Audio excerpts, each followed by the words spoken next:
বাচ্চাটা সব সময় অতিক্রম করে বাচ্চাটাকে আবার টিউশন পড়তে আসতে হয়, কিন্তু তাকে তার কান্না কেউই দেখে না। দেখুন বন্ধুরা, আপনি বাচ্চাটাকে দেখে দেখুন, কান্নায় হয়তো ভেঙে পড়বেন।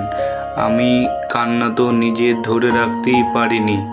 বন্ধু, তুমি দেখো বাচ্চাটা কত কষ্ট। শিক্ষক গেল দেখো আর বাড়িতে, কেন মেয়েটা দেরি করে সেটা দেখার জন্য।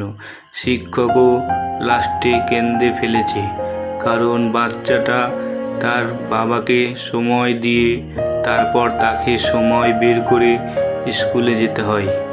দেখুন, ছাত্র হাত পেতে স্যার মারুন তাই বলে স্যার লাঠিটা দিয়ে তাকে বুকে জড়িয়ে ধরলো। আমি তোমাকে মারতে পারবো না, কারণ আমি আজকে নিজে চোখেই দেখেছি সত্যিটা।